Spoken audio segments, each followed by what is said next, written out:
Ladies and gentlemen, thank you for standing by, and welcome to the Q3 Fiscal 2021 Marvell Technology Group Earnings Conference Call.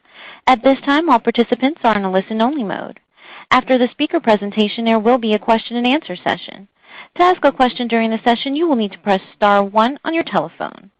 Please be advised that today's conference is being recorded. If you require any further assistance, please press star 0.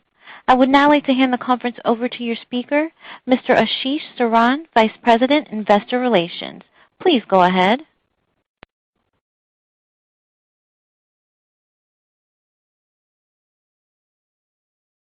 Thank you and good afternoon, everyone. Welcome to Marvell's third quarter fiscal year 2021 earnings call. Joining me today are Matt Murphy, Marvell's President and CEO, and Jean Hu, our CFO. I would like to remind everyone that certain comments made today may include forward-looking statements which are subject to significant risks and uncertainties that could cause our actual results to differ materially from management's current expectations. Please review the cautionary statements and risk factors contained in our earnings press release, which we filed with the SEC today and posted on our website, as well as our most recent 10-K and 10-Q filings. We do not intend to update our forward-looking statements.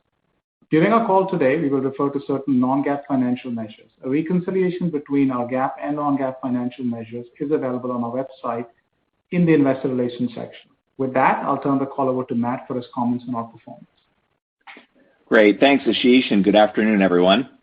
The third quarter was an exciting and exceptionally busy time for the Marvell team as we hosted our 2020 Investor Day and soon after announced plans for our transformational acquisition of Inphi. These were both significant events which continue to generate strong interest from the financial community. So before I discuss our quarterly results, let me summarize the growth strategy we articulated at our Investor Day and the benefits we expect to drive from the combination with Inphi. During our virtual Investor Day, we discussed the importance of choosing the right end market, building a larger base of key customers, and driving technology platform leadership aligned with the most exciting growth drivers in the industry. We discussed our focus on the data infrastructure market, a $110 billion total semiconductor opportunity for Marvell, of which we are currently servicing $16 billion, and that we expect to grow 50% faster than the TAM over the next few years. We showcased the expansion we expect to drive in our base of Tier 1 $100 million plus customers to a total of 13 over the next couple of years. We outlined the evolution of our technology roadmap to being first to market with a 5-nanometer platform for portfolio-wide leadership. We concluded with our compelling long-term growth vision focused on the 5G, cloud, and automotive end markets. At the event, we also disclosed a number of new design wins, which we believe will contribute meaningfully towards revenue growth over the next several years. In 5G, we announced a second customer for Octeon in the radio head, as well as 2 additional base station customers for our Ethernet products. In the enterprise market, we announced a broader footprint for our Ethernet switches and PHYs at 2 Tier 1 North American networking OEMs. One of these OEMs also selected our next-generation 5-nanometer Octeon processors to replace their current x86 solutions across their entire enterprise router platforms. In our storage business, we won a cloud data center DIY SSD controller and announced a new Tier 1 NAND OEM for our merchant SSD controllers. Consistent with the strategy we discussed at Investor Day, on October 29th, we announced our plans to combine with Inphi in a highly complementary and strategic transaction and expected to accelerate our growth and leadership in the fast-growing cloud and 5G markets. We discussed multiple benefits expected to result from this merger, including a larger and faster-growing addressable market, a broadening of our Tier 1 cloud customer base, greater scale for our 5 and 3-nanometer platforms, an exceptionally talented SerDes team, and an even stronger long-term financial model. We also discussed significant opportunities for cross-selling, which would represent upside to the target operating model. Since the announcement, we have been able to discuss the benefits of this merger with employees, customers, partners, and shareholders of both companies. These discussions have further strengthened our conviction in all the key strategic elements of this exciting transaction. We've had the opportunity to meet with a broader cross-section of Inphi employees and continue to be highly impressed with their depth of technical capability, focus on innovation, and seamless program execution. The Marvell and Inphi teams are well aligned from a cultural perspective with many shared values and core beliefs. Similar to the approach we have taken in our prior acquisitions, we are looking forward to integrating Inphi employees across all levels of the combined company. I can already sense that the sales, product management, and engineering teams on both sides are chomping at the bit so they can start driving new revenue growth opportunities. Let's dig a little deeper into these opportunities, which we expect will result from the strong positions established by Marvell in 5G and Inphi in cloud. We believe that having a leading product at the heart of the customer's architecture is critical, as it sets the cadence of technology adoption and pulls along additional products into the full solution. We saw this play out effectively following the Cavium acquisition, and you are all now familiar with the significant increase in content and customer expansion we were able to drive in 5G as a combined company. In base stations, the front, mid, and backhaul connectivity is primarily optical. With the emergence of 5G, the speed and bandwidth of these links needs to increase substantially. Inphi's high-performance PAM4 and coherent DSP-based electro-optic solutions are perfectly aligned to deliver these higher speeds. We believe that Marvell's leadership in embedded processors for 5G infrastructure will better position Inphi to participate in the optical connectivity opportunity. In cloud, Inphi's electro-optics platform is critical to data center architecture, and they have established direct relationships with the industry's largest cloud infrastructure providers. Inphi's recent results and guidance illustrate the benefits of having a strong presence in the cloud market. For their third quarter of fiscal 2020, they reported revenue growth of 92% year over year, and the organic portion of their business grew 57% year over year. We are excited to see that they expect growth to continue in the fourth quarter, with Inphi revenue guided to grow 82% year over year at the midpoint. Marvell also has a growing presence in the cloud market, and merging with Inphi is expected to create multiple $100 million plus cloud customers for the combined company. We expect to drive numerous revenue growth opportunities for ASICs and DPUs at these large cloud customers. Within cloud data centers, we expect compute for AI and other use cases to increasingly require tailored solutions, resulting in an expansion of custom and ASIC opportunities for the combined company. In cloud, custom compute engines and ASICs are often connected directly to external optics, such as in a machine learning cluster. This presents a unique opportunity for the combined company to tightly integrate optics inside ASICs and custom compute processors through onboard and co-package optics solutions. Cloud customers are particularly excited about this capability. In addition to the ASIC opportunities I just discussed, we expect similar benefits to Marvell's cloud DPU business. Today, Marvell sells DPUs or SmartNICs as standard product to cloud customers. In the short term, we see a greater opportunity to win more business for our existing products. In the longer term, we can provide higher value DPU solutions with tightly integrated onboard and co-package optics. Since announcing the deal, we have completed a number of initial meetings with key customers. While any detailed joint roadmap discussions will need to wait until receipt of all regulatory approvals, customer reactions from the meeting so far have been extremely positive, and they have already identified multiple new opportunities for Marvell. In fact, I have been personally involved in a number of these discussions, and I am now even more confident in the potential for new revenue growth opportunities. Let me move on now to our quarterly results and expectations. Revenue for the third quarter, fiscal 2021, was $750 million, growing 3% sequentially and 13% year over year. Stronger than expected revenue growth from our networking business offset weaker than anticipated results from storage. Our GAAP loss per share was 3 cents. Our non-GAAP earnings per share was 25 cents, growing 19% sequentially and 47% year over year. I am pleased with the growth in revenue and earnings we have been able to drive in the third quarter, and we are projecting strong growth in the fourth quarter as demand from customers continues to increase. Our operations team is continuing to ramp production with our global supply chain partners. However, we have begun to experience a number of industry-wide supply constraints affecting the type of high-complexity products we provide for data infrastructure. The rapid recovery this year in the semiconductor industry appears to be stressing significant portions of the supply chain. These supply challenges are currently limiting our ability to fully satisfy the increase in demand for some of our networking products. Let's now discuss our two businesses in more detail. First, in our networking business, revenue during the quarter was $445 million and grew 10% sequentially and 35% year over year.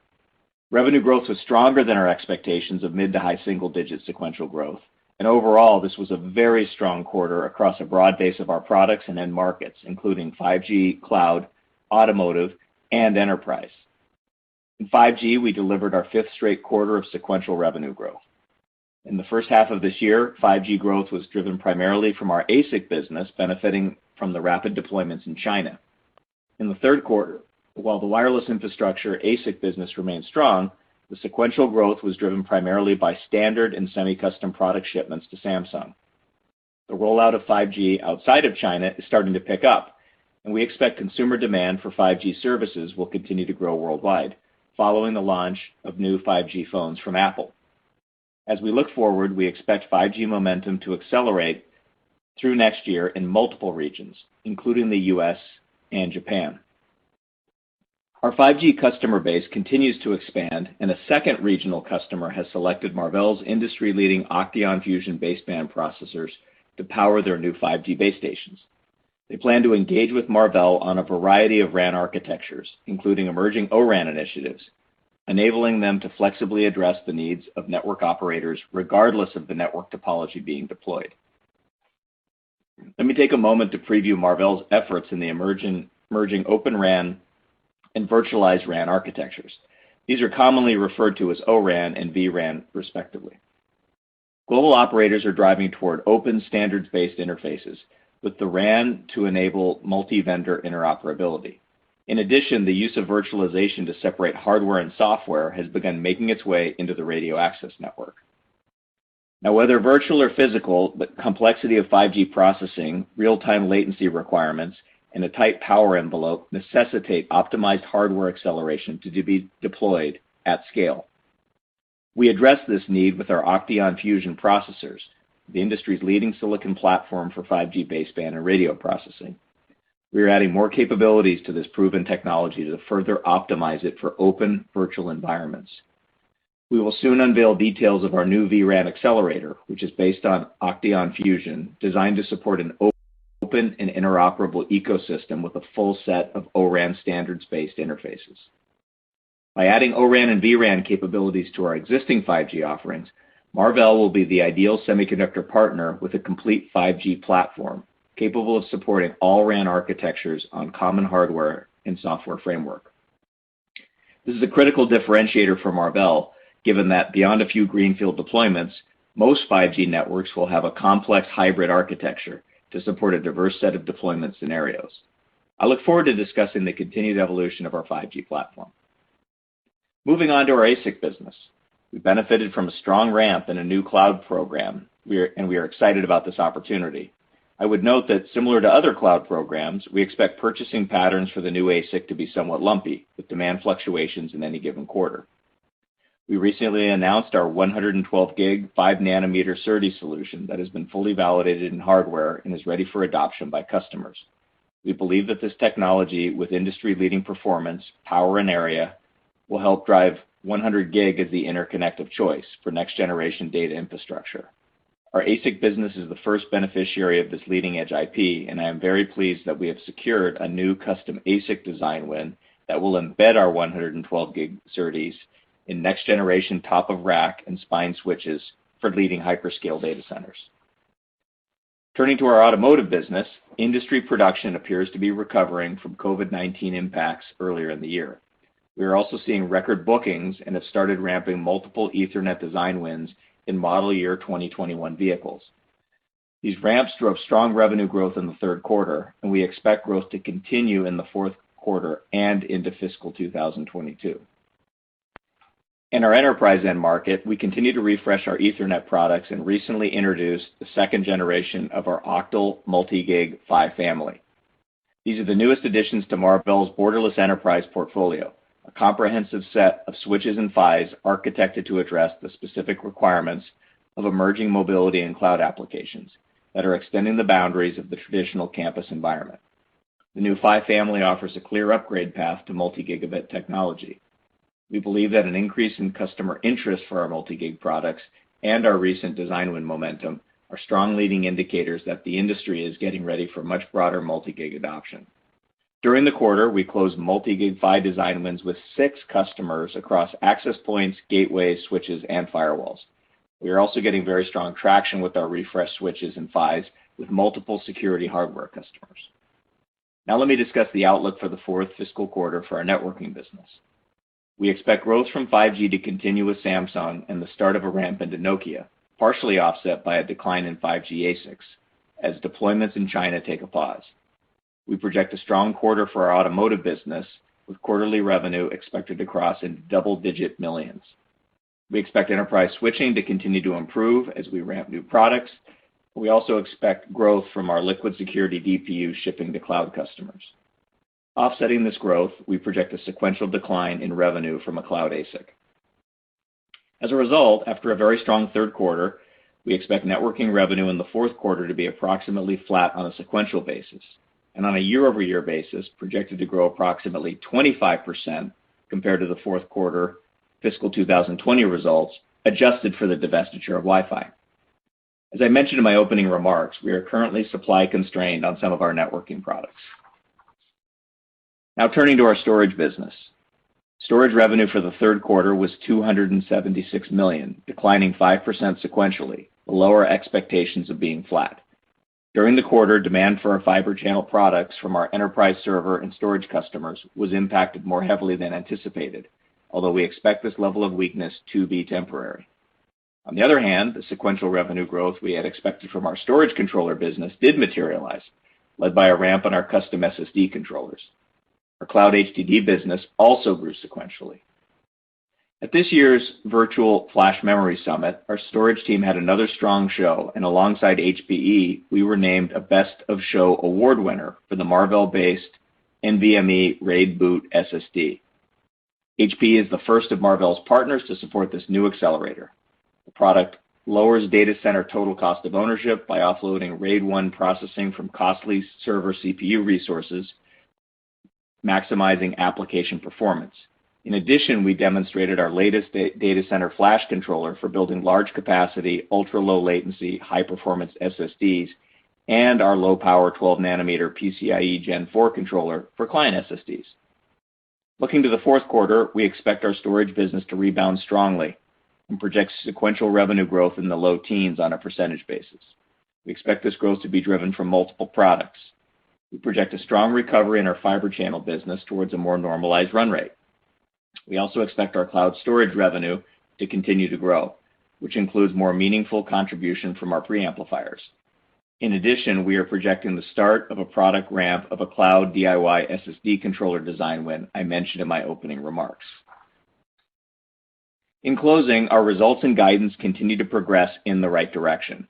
We are projecting fiscal 2021 fourth quarter revenue at the midpoint of guidance to grow approximately 9% year over year and grow 13% year over year for the ongoing business as compared to last year's fourth quarter results, adjusted for the divestiture of Wi-Fi.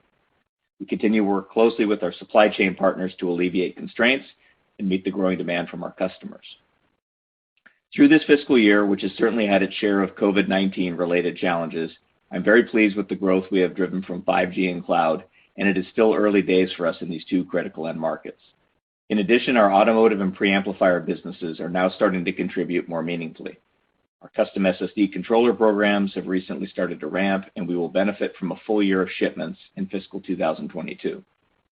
We also expect that our refreshed Ethernet switch and PHY products will enable us to take share in the enterprise and carrier end markets. From a broader perspective, there has been encouraging news on the vaccine front, which bodes well for a macroeconomic recovery next year. Overall, the setup for fiscal year 2022 looks very promising. Equally exciting, we are looking forward to combining with Inphi to accelerate our joint vision to lead the ongoing transformation in the fast-growing cloud and 5G markets. And with that, I'll turn the call over to Jean for more detail on our recent results and outlook. Thank you, Matt, and good afternoon, everyone. I'll start with a review of our financial results for the third quarter and then provide our current outlook for the fourth quarter of fiscal 2021. Revenue in the third quarter was $750 million. Networking represented 59% of our revenue, with storage contributing 37%. Driven by growth in 5G and cloud and the relative revenue contribution from our networking business of nearly 60%, reached a new record in the third quarter. Revenue from other accounted for 4% of our revenue, declining 5% sequentially and 35% year-on-year. As a reminder, this business consists of a product we have stopped investing in, so we expect they will continue to decline over time. Our guidance for the fourth quarter anticipates sequential growth from other, as we expect some customers to complete last-time buys on certain components. GAAP gross margin was 50.8%. Non-GAAP gross margin was 63% of revenue, consistent with our guidance.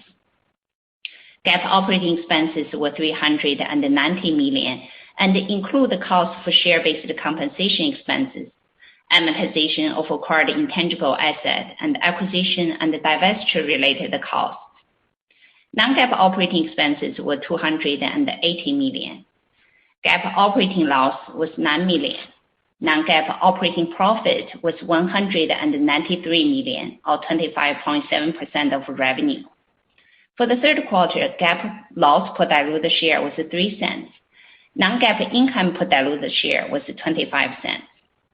Now turning to our balance sheet. During the quarter, cash flow from operations was $258 million. In fiscal 2021, we have driven strong free cash flow conversion of 114% of non-GAAP net income on a year-to-date basis. We returned $40 million to shareholders through dividend payments. During the quarter, we paid down $100 million of our term loan and exited the quarter with $832 million in cash and short-term investment and a total debt outstanding of $1.35 billion. We continue to have $500 million of liquidity available from our undrawn revolver. Our net debt to EBITDA ratio was 0.6 on a trailing 12-month basis. We have temporarily suspended our share repurchase program due to the pending acquisition of Inphi. Before I provide our outlook for the fourth quarter, a reminder on our OpEx patterns. Please note that due to the typical seasonality in payroll taxes, our OpEx in the first fiscal quarter tends to increase mid-single digits sequentially on a percentage basis, and this effect then dissipates in the rest of the fiscal year. Here's the specific guidance for the fourth quarter of fiscal 2021. We're forecasting revenue to be in the range of $785 million ±5%.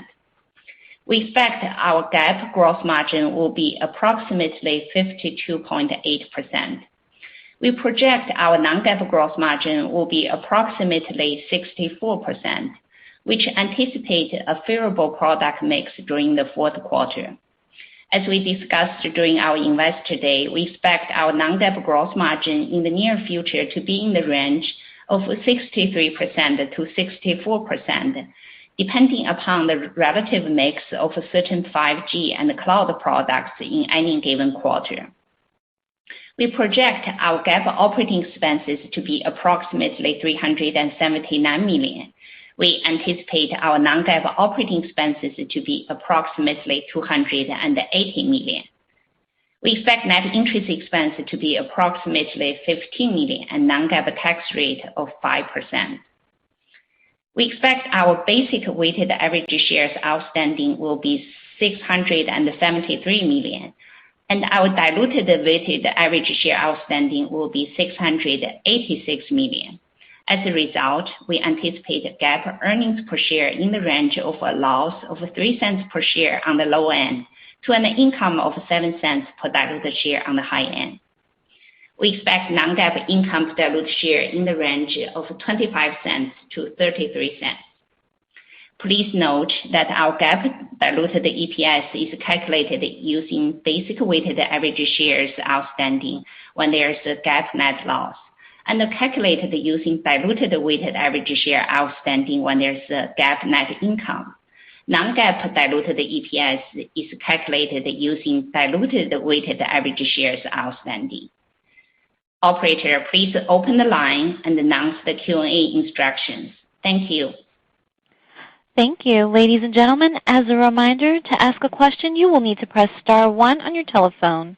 We ask that you please limit yourself to one question. You may then return to the queue. To withdraw your question, press the pound key. Please stand by while we compile the Q&A roster.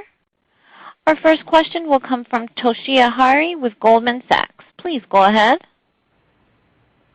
Hi, thank you very much for taking the question. Matt, you talked about supply constraints having some impact on your business in the quarter. Can you help us quantify how big the impact was in the quarter and what sort of assumptions are embedded in your guide? And then I've got a quick follow-up. Thank you. Sure. Yeah. As we noted, we have seen a number of constraints. I would say over the last few quarters, by the way, in certain process node bottlenecks, as well as I think it's fairly widely known there's significant increase in demand this year for complex substrates as well. And so we've seen this tightness. We're managing through it.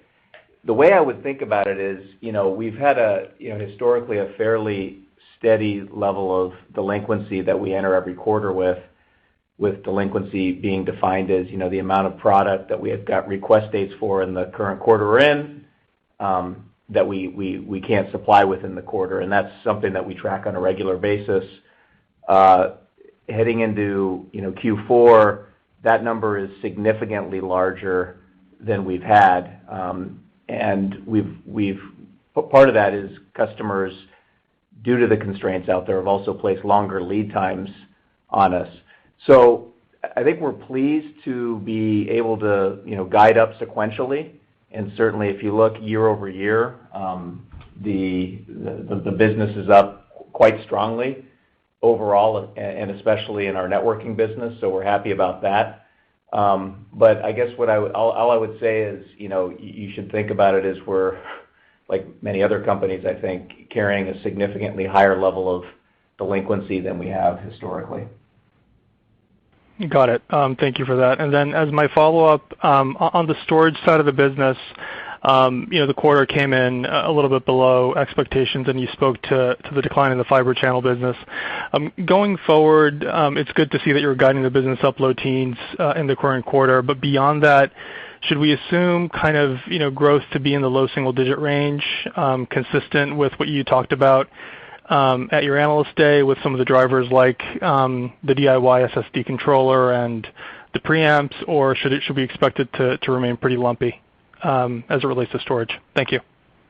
Sure. Yeah. No, I think the thesis from Investor Day is certainly still intact, and we are pleased to see a nice upswing in the fourth quarter. Understanding that Q3 was a little bit weaker, and we did have this somewhat unusual lumpiness in fiber channel, which I think, as you know, historically has been a relatively stable business. But given some of the impacts earlier this year with supply chain on boards and some of the COVID-19 related impacts on enterprise, that business did have a lot more volatility to it than we've normally experienced.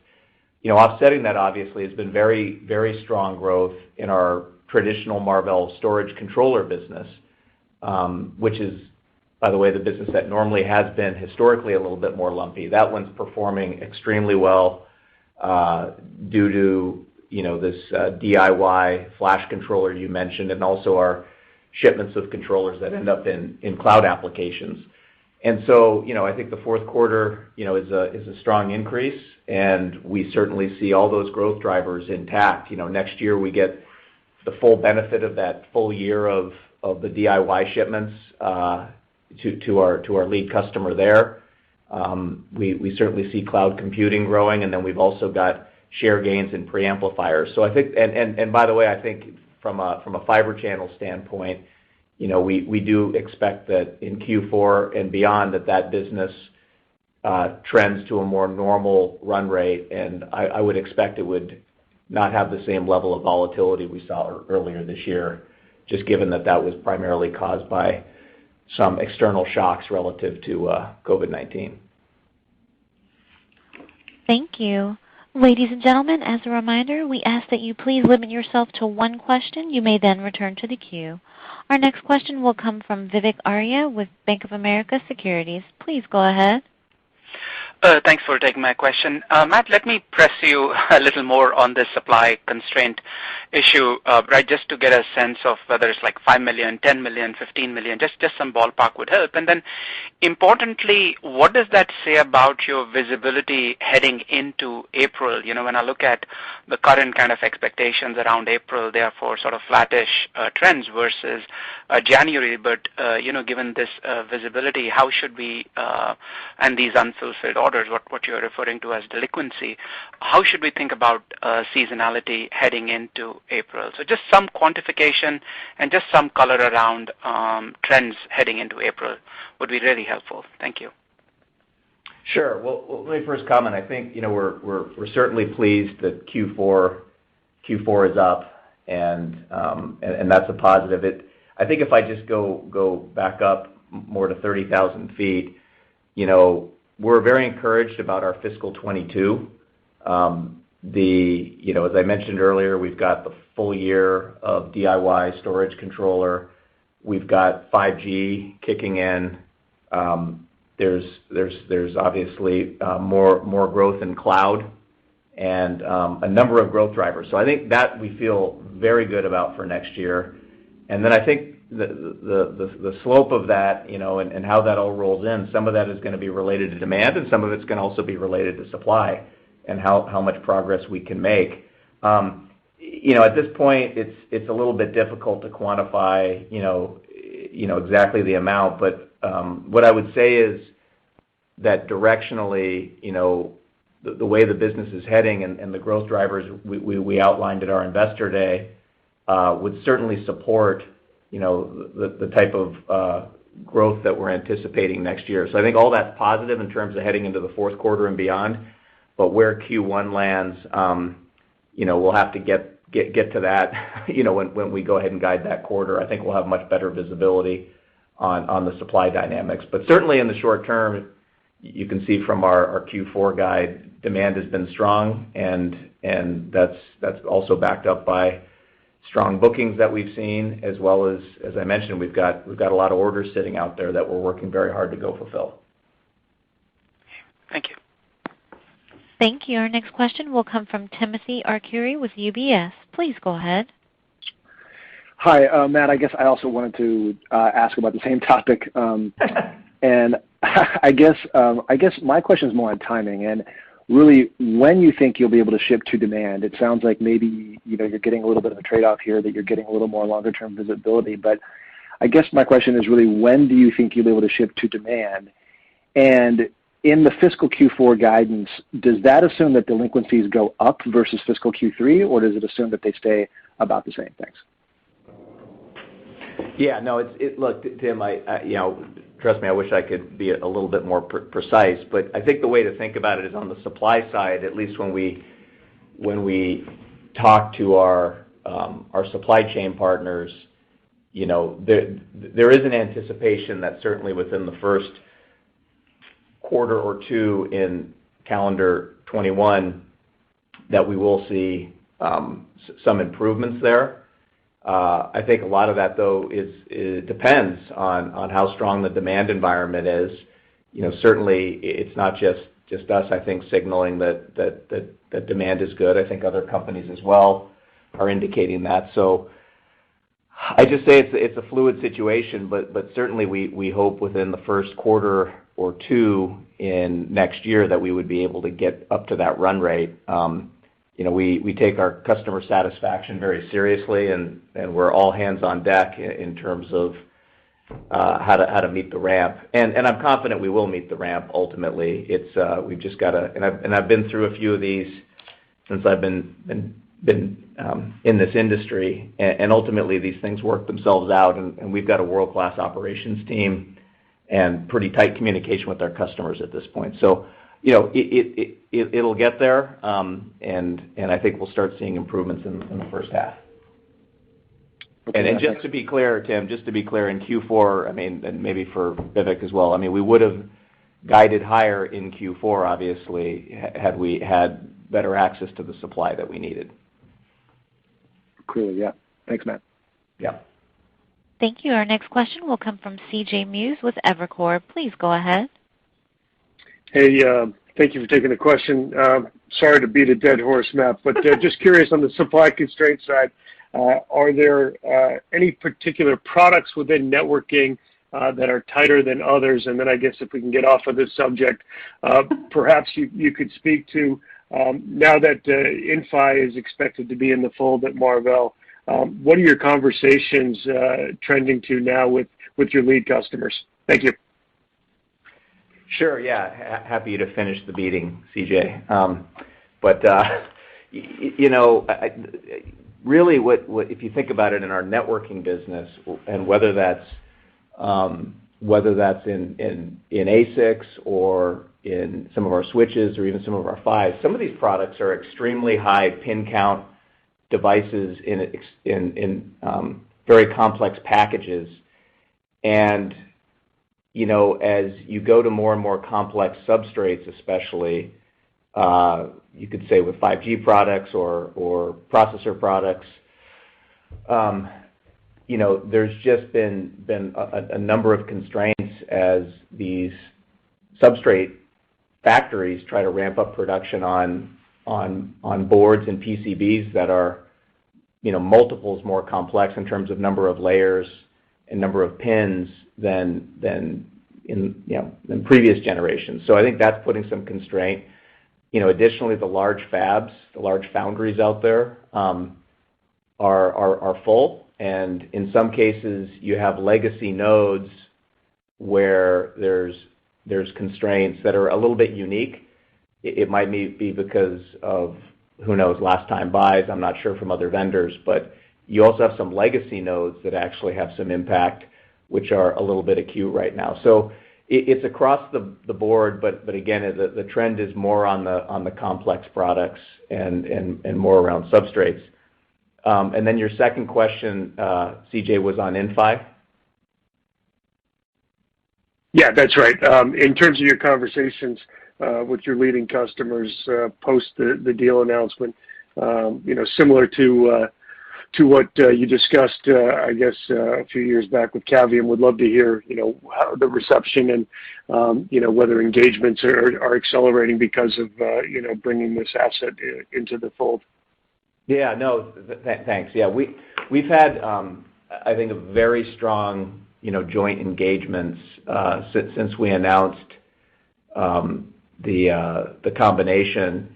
And what I would say is pretty much across the board, there's very strong support from the customer base for this combination. I think one is certainly in the 5G area, they're very happy to have another strong product line to consider, and we've already got some introductions made there. And then on the cloud side, which is really where Inphi was, is very deep with a number of the large OEMs.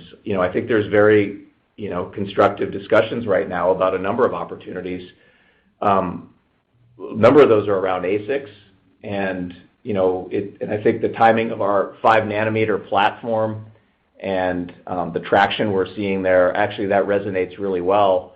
And in many cases, some of these high-performance custom ASICs for the cloud, they have direct interfaces to Inphi optical modules, and so there's actually a fairly tight synergy there between the dense digital logic type of solutions we can provide connecting to these high-performance optical modules that Inphi is enabling. So it's going very well, and I think certainly as we clear the various regulatory approvals, we can engage even more deeply. But that's all going extremely well, and it does remind me a lot of the synergy that we saw very early on when we did Cavium in terms of the customer reception and the ability to go sell a very joint solution. So I'm pretty excited about it, and I think it's meeting all expectations or better than what I anticipated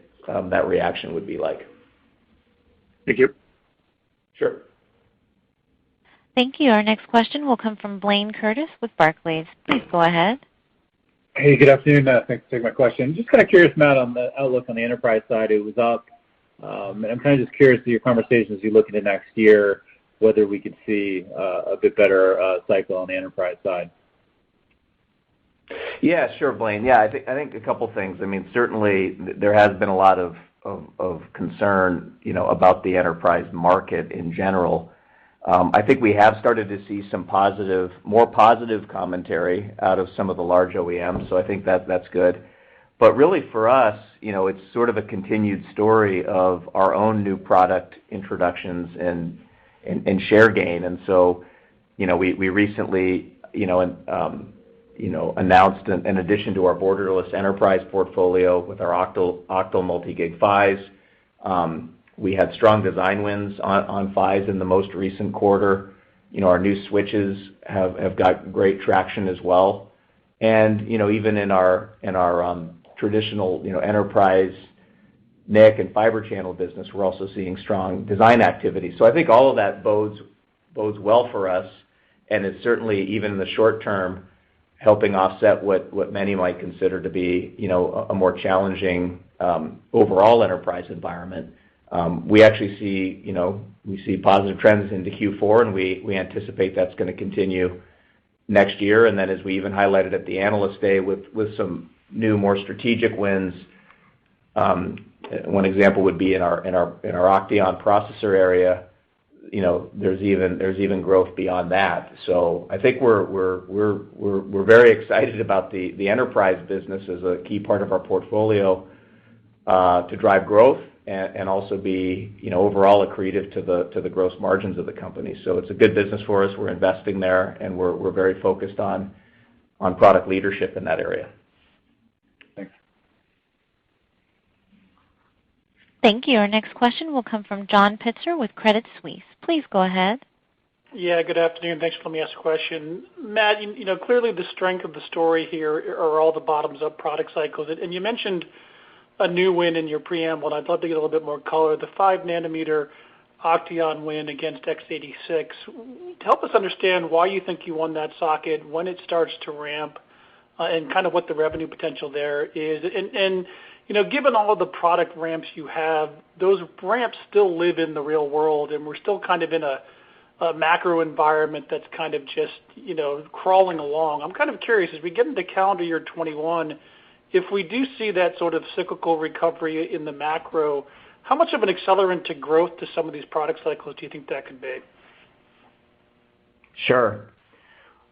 Yeah. So I think, if you go back and you look at, and let's even go back all the way to Cavium days, there's been this ongoing, first it was MIPS and then transition to ARM, battle in the networking processor area. And Cavium and now Marvell has had a strong position there, great products, but not the share leader. And even in this sort of embedded world, x86 has always been very strong. We're very encouraged by where we sit from a product positioning as we look at our next generation, our 10th generation Octeon platform that's going to be coming out in 5-nanometer. And I think it's well understood, beyond well understood, some of the challenges that the largest player in that market has in terms of their process roadmap. So I think we line up very well from that point of view, certainly. But on top of that, we have leadership in architecture, for these types of applications for data plane processing, and very deep relationships with our customers. And so the win that we highlighted, I talked about today, but we had actually talked about it at Investor Day as well, was for one of the leading OEMs, not only in the United States, but the world, who typically makes these types of platform decisions much earlier than others in terms of how they plan. So I would say this is sort of a very positive leading indicator that we got selected after very extensive benchmarking, by the way. And we said at the Investor Day, I think it was in Raghib's presentation, that this piece of business alone would be an incremental, $100 million a year type of annual socket for us, which is huge for a company like ours. We don't have that many sockets of that nature. But I think that that's a very strong leading indicator, John, that in this next cycle with 5 nanometer ramping, and again, this is going to manifest itself over the next several years. We think we're in a very strong position there. So I think I think there's a chance Octeon could have a much stronger place in the market than it has historically. And then you're right on even in this environment, at least many of the chip companies are performing well. We think we are, and certainly if we get the economy on a macro level moving in the right direction next year, that's really not in our assumptions today. I mean, we sort of assume that, at least as we plan, we're planning that, there's still going to be some turbulence. But certainly if the macro improves and there's strength in enterprise spending, as an example, or businesses are spending again, people are going back to work, et cetera, then I do think it's going to be a lift for companies like us. But I think it's a little bit early to tell, given all the transitions happening in the world today. Thanks, and congratulations. Yeah, thanks, John. Thank you. Our next question will come from Ross Seymore with Deutsche Bank. Please go ahead. Hey, Matt, I wanted to dive a little bit into the networking guidance for the quarter and then some longer-term implications for it. It sounds like pretty much everything is going to be up sequentially except for 2 ASIC sides, ASIC on the wireless infrastructure as well as the cloud ASIC side. So are those ASIC pauses, are those things that are due to the end market weakening, just taking a pause? I know it's not end of life, but have we already hit kind of a plateau in those businesses? And then the other side, where everything else is up, how much of that do you think is macro getting better, sort of a systematic increase, versus Marvell-specific product cycles driving that sequential growth? Sure. Yeah, thanks, Ross. So on the first part of it, I actually think it's very consistent with a question you've asked me in the past. I think you during one of the investor roadshows you hosted, where I did a call with a broad set of investors, you said, hey, with some of these markets you're getting into, like carrier or like cloud, how do you expect the volatility of those markets to be, and those lend themselves to be somewhat lumpier. And so that is the case. I mean, you did nail that in the case of the cloud side. It has nothing to do with demand, but the pattern in which new products ramp, and you've probably seen this with other semiconductor vendors, it isn't exactly a linear process. They tend to buy a larger quantity early, then there might be a quarter of sort of digestion, and then they come back again. So this is actually the strength we saw in Q3 was the beginning of a ramp on this program, and it just they took a large quantity in Q3. Some deployments they're going to do in their own data centers through Q4, but certainly we expect that overall program to be up quite a bit in next year, because that's a brand new program and that's just ramping. And then on the 5G side, China has been the most aggressive in terms of 5G rollouts globally. And we've seen that strength actually in China for the last 2 or 3 quarters, including Q3 being a strong quarter. And I think it's pretty natural for them to do some absorption as well. And that commentary's, I think, been out there somewhat broadly. We certainly think, again, overall next year, that China 5G deployments should continue. There's still a whole bunch to go, and we'll benefit when that happens. So, yeah, I think in those cases, Ross, it's really more just new products ramping, in the case of cloud, and in the case of 5G, it's just, I think, a normal fluctuation in how the carrier demand lines in. And then I'd say for our Q4, you're right, pretty much across the board, all of our product lines are up. And I would say it's mostly product driven for us. I mean, let's take automotive as an example. You know, we indicated it was crossing over into double-digit millions. We've seen car production pick up. We had noted we were in a whole bunch of model year 21 vehicles. That's all now booking.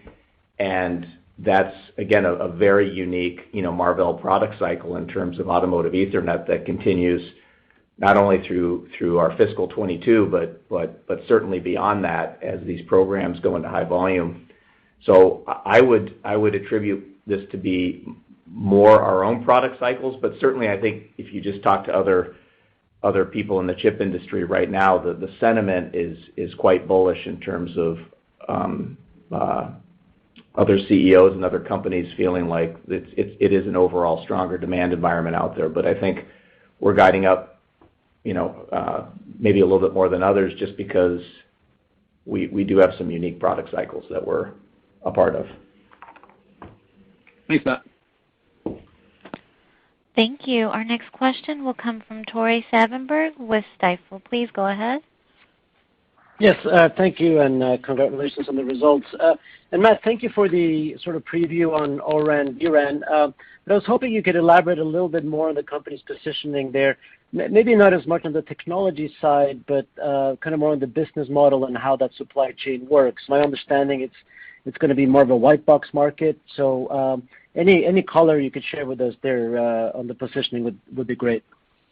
Sure. Yeah, I'll continue a little bit of my mini preview, but I think Tore, you should expect relatively soon we'll be doing a pretty comprehensive release on ORAN and VRAN, by the way, in terms of how we're going to play, how we fit in the market, and it'll be a combination of technology and also segmentation. But you know, I think to keep it at a higher level, it is an interesting potential disruption that's out there, and it's certainly gained momentum in terms of the conversations we're having over the last 6 to 9 months. I do think there will be, you know, I think it will get deployed in some areas, and I view it in a couple ways. One, I think there are smaller emerging players who would be more in the white box model, and there, you know, you should assume we're going to have more of a standard offering that leverages all of the IP that we've already developed and is a fairly efficient way to get merchant product out into the market. And that's available today. As you know, we're shipping macro class 5G baseband processors today. So I think we're in the best position of any company quickly to go do that. At the same time, the large incumbent players in RAN are not asleep at the wheel. And I think each of them will have their own go-to-market strategy around ORAN and VRAN. And with many of those customers, we're also, you know, a key provider to them already for the macro. And so I think we have an ability to support the traditional players who probably have to grapple with some level of innovator's dilemma on this market in terms of how they go about it and how they play and how they manage it. And then there's a set of upstarts that we can also address. So more on that later, but I think it won't be just white box and sort of startup companies. I think it'll be a combination of the two. And I think it'll take some time to play out, Tore. I don't think this is an overnight sensation, and probably could sort of map the hype cycle curve on it, like we've seen with a lot of other emerging technologies. ORAN probably looks a lot like that, and so you can pick your place on the hype cycle. It's probably on the way up, and there'll be a point where it's probably got a pause, and then at some point it'll make an impact. But we certainly plan to be there, but in a way that enables the broader market and leverages all the development we've already done. I think that's the key part, is doing this in an R&D efficient way, which enables us to participate in it. Very helpful. Thank you. Yeah. Thank you. And our next question will come from Harlan Sur with J.P. Morgan. Please go ahead. Good afternoon. Thanks for taking my question. Looks like capacity optimized or nearline HDD shipments are looking or starting to pick up this quarter ahead of what looks to be a reacceleration in cloud spending starting kind of first half of next year. I think your two lead HDD customers are well into the ramp of 16 terabytes, but they're also starting to qualify 18 as well. And as we progress through next year, it sort of looks like 18 is going to be the sweet spot for volume. So what's Marvell's dollar content opportunity on 18 versus 16 with your two lead customers? And is the team starting to get visibility on continued strength in your nearline business over the next several quarters? Sure. I think, Harlan, the corollary around cloud demand and cloud strength certainly ripples back into nearline. So we do see that in the short term. As you probably know, the big move for us is really the ability to get preamplifiers in terms of the content, and so we have certainly one account that we're shipping with today, along with controllers. So beyond that, the content, from a controller, and even plus power preamplifier standpoint, doesn't change all that much from these generations. I think the big mover for us is if we can get, more preamp engagements in the nearline side. We certainly have one that's already publicly announced, and we're working on more. But I think ASP's content, as you get to these high capacity drives, is going to be fairly similar from generation to generation, and that goes for 18, it goes for 20, it goes for and beyond. You don't, unfortunately, and that's always the challenge, is there's just tremendous exabyte growth and tremendous data storage growth happening. The controllers, unfortunately, don't get the same type of ASP uplift to them, although we've managed to get a little bit more value, generation to generation, but it's very incremental relative to the bang for the buck the cloud customers get by going from a 16 to an 18 or an 18 to a 20. We don't see that in our ASPs, but it's good business, and we certainly add a lot of value there. Thanks, Matt. Thank you. Our next question will come from Christopher Rowland with Susquehanna. Please go ahead. Thanks for the question, guys. I also thought the top-of-rack switch announcement at a hyperscaler was interesting as well. You've previously focused on the enterprise market rather than the market where, we're really talking about speeds and feeds, but it looks like there could be a more of a shift there. And I was wondering if that is the case, and perhaps you can describe your capabilities there. Is this all coming out of Israel right now? And what else would you have to do to try to catch up with the incumbent here? Yeah, so let me be really clear, Chris. For the Marvell, designed business, that has been, classically focused on enterprise switching, campus switching, SOHO, core and aggregation switching, and that's been our sweet spot. That's where we've been growing. When you go to the speeds and feeds and cloud side, we don't have a development internally on that. So the reference I think that you're pointing to is an ASIC win that we have, and we actually have a number of these that we're working on from the Avera business, okay, and now it's Marvell business because in some cases we've won these since we joined forces. So the way that we think about accessing that kind of high-end top-of-rack switch market, actually we think we're probably better served at this point, supplying custom ASICs to people who want to compete in that market, and I would say that for global usage, whether it's at the across the Super 7, and that also gives us a nice strategic entree as well as we think about when we can join forces with Inphi and the roadmap really looking more and more to go to co-package optics. Our ability to be, I would call it, more open source there and really support the ecosystem and support the broader set of companies that are doing these that aren't the market leader, I think is good for us. We sort of think the returns to do that are probably better than if we just tried to go head to head, which we've said for many years is just not our strategy. I do think the large competitor there who is the market leader. They just announced a new product. I think that's actually good because it's showing from an optics standpoint that it's going to continue to drive the need for optics, and that's going to be a tailwind ultimately for people like Inphi. So we have to think it through, Chris, in terms of how we go in there. But today, just to be very clear, the win that we announced was a custom ASIC with another company who we're doing a high-end switch for. Thanks for connecting those dots. Yeah. And today's final question will come from Srini Pajjuri with SMBC Nikko Securities. Please go ahead. Thank you. Hi, Matt. I have a follow-up to one of the previous questions. Matt, if I look at your networking guidance, you said Samsung will be up, Nokia will be up in 5G, but the ASIC business is down. So if you could please clarify if 5G in total is growing or declining or flattish. And then as we kind of head into the next year, first half of next year, if you could qualitatively talk about what you're thinking or how you're looking at Samsung and Nokia continuing ramps in the first half. And also, as far as ASIC is concerned, is the rebound or recovery in ASIC, is that pretty much a function of China coming back, or do you see any other regions helping that market to recover? Thank you. Sure. Yeah. So I think kind of starting at the high level first.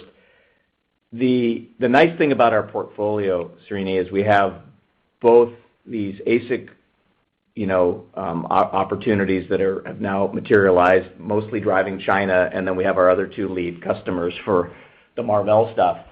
And this is a great example of where we had a lot of strength early on through the China ramp on our ASIC business. That's somewhat moderated, and now the good news is we see Samsung showing a lot of strength, which is great. We invested a lot there, and I think it's very encouraging to see that really start to go. And then we've got the new wins at Nokia that are, I think, well understood. And so that's just starting. If you look at Q4, it'll be our we're guiding it to be our sixth straight sequential quarter-over-quarter growth quarter for 5G. So while in aggregate it's going to continue to grow, and it has been growing, and I think others in this communications market have seen a little bit more volatility during different parts of the last, call it 4 to 6 quarters, because in general the other players are more established, they were bigger in 4G, and so our play is really we're emerging, we're gaining share in 5G. We have new programs ramping, we have new customers ramping, and we've got this nice mix now and diversity such that even if one region or geography, has a digestion quarter, we've got the others kicking in. And certainly we anticipate that next year, we'll see growth across the board. We think China should resume, and we see our lead customer continuing to ramp, especially as the U.S. starts to deploy. I think there's going to be a lot of need to go do that, especially with the 5G iPhones selling as well as they appear to be. And also, even if you look at Qualcomm's forecast next year of 500 million 5G-enabled phones, I think that's going to drive a lot of demand for networks. And between the design win positions we have with the leading players who will supply the leading early geographies, we think we're in very good shape for our fiscal 22 next year. Got it. Thanks, Matt. No problem.